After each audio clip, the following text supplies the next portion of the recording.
বন্ধুরা, আজকে আমরা চলে এসেছি একটি অর্কিড বাগানে। আর এই বাগানটি রয়েছে হারাধন ঘোষ কাকুর।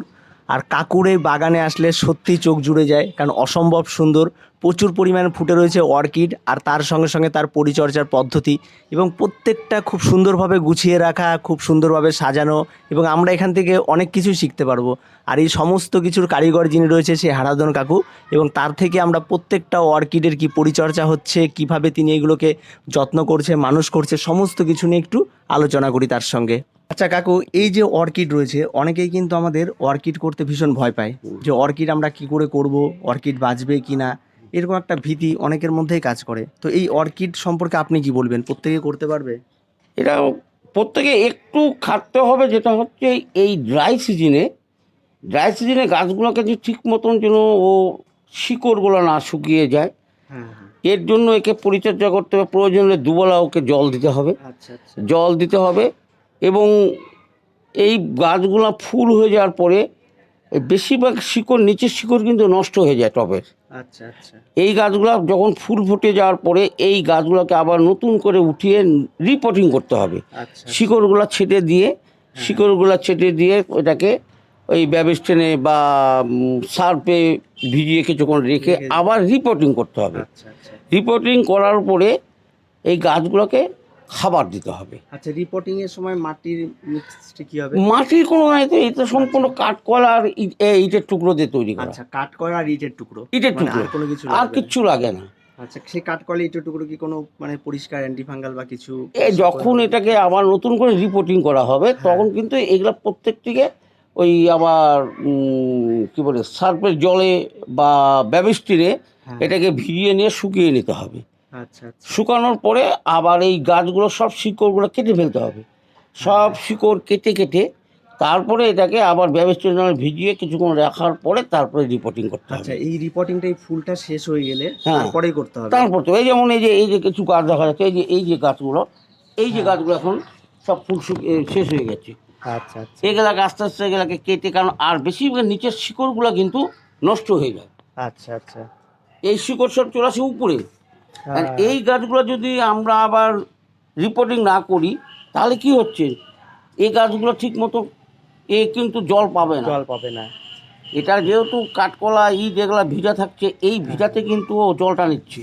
আচ্ছা আচ্ছা। এই যখনই শিকড় উপরে, নিচের শিকড় তো নষ্ট হয়ে গেছে, এই শিকড়গুলোকে আবার ছেটে ফেলে দিয়ে এটাকে আবার নতুন করে বসাতে হবে। আচ্ছা, মানে নিচের শিকড়গুলো ছেটে দিয়ে এগুলোকে এই শিকড়গুলোকে আমরা ভিতরে ভিতরে ঢোকাতে হবে। এই তাহলে এই কাঠকলা আর ইট এর থেকেই এর খাওয়াটা পাবে, মানে জলটা পাবে।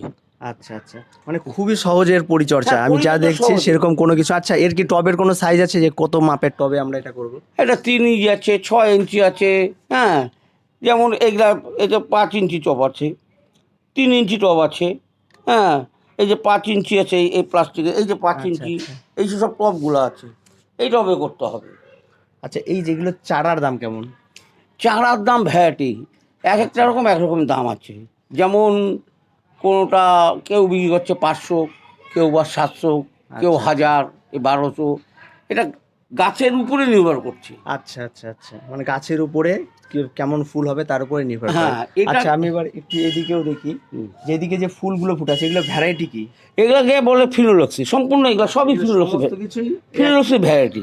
মানে একটা ভ্যারাইটি এক রকম কালার। আচ্ছা, কালারগুলো তো আপনার একটু দেখুন, এই ফুলগুলো কত সুন্দর, এক একটা ফুল মানে দেখলে চোখ জুড়ে যাবে, এত এত সুন্দর, মানে এদের লুক ফুলের অসম্ভব। আমি একটু ফুলগুলো দেখিয়ে দিই।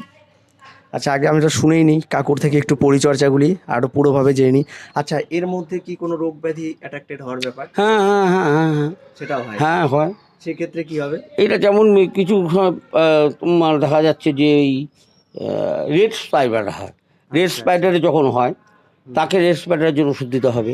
সেটা কি ওষুধ দেবে? এটা আমরা জেনারেলি রেড স্পাইডারের জন্য যে ওষুধগুলা আমরা পেতাম, নামটা ভুলে যাচ্ছি, এটা ওষুধ সেটা এখন আমরা পাচ্ছি না। এটা আমরা হালকা করে রোগর ইউজ করছি। রোগার? হ্যাঁ, রোগার ইউজ করছি। আচ্ছা আচ্ছা, তো এটা ইউজ করলেও আপনারা পারবেন। হুম।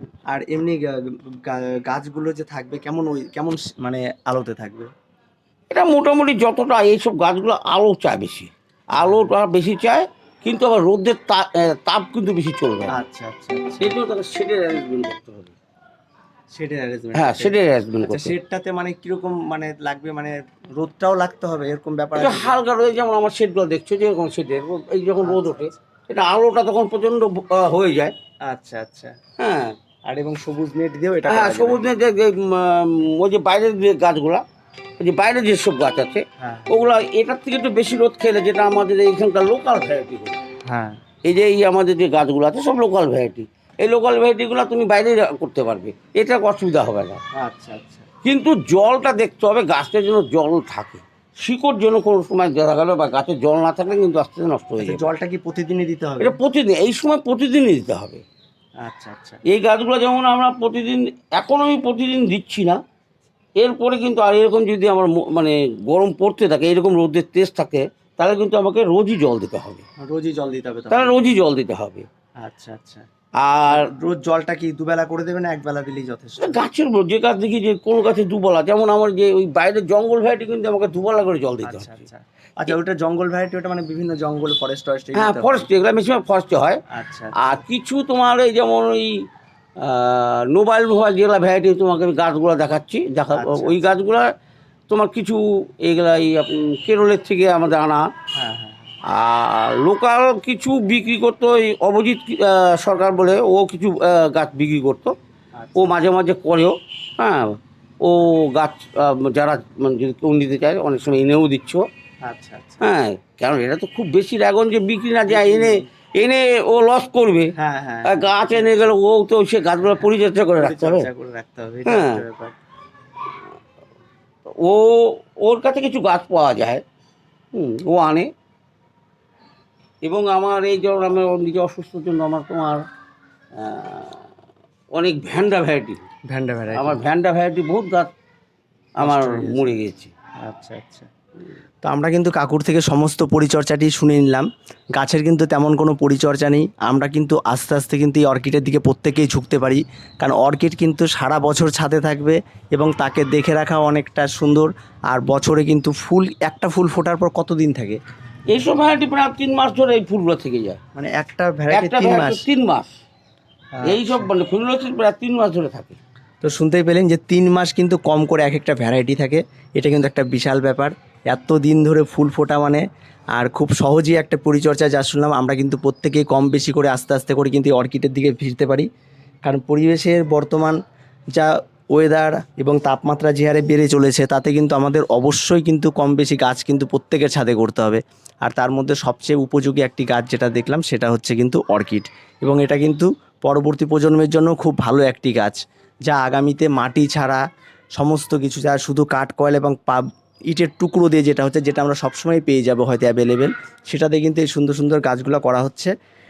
তো ভিডিওটি আর দীর্ঘায়িত করলাম না, আপনারা খুব সুন্দরভাবে জেনে গেলেন যে পরিচর্যা তেমন কোনো কিছু নেই। তো ভিডিওটি এ পর্যন্তই। ভিডিওটি ভালো লাগলে অবশ্যই লাইক, শেয়ার এবং কমেন্ট করুন, আর আমাদের চ্যানেলটিকে অবশ্যই সাবস্ক্রাইব করুন।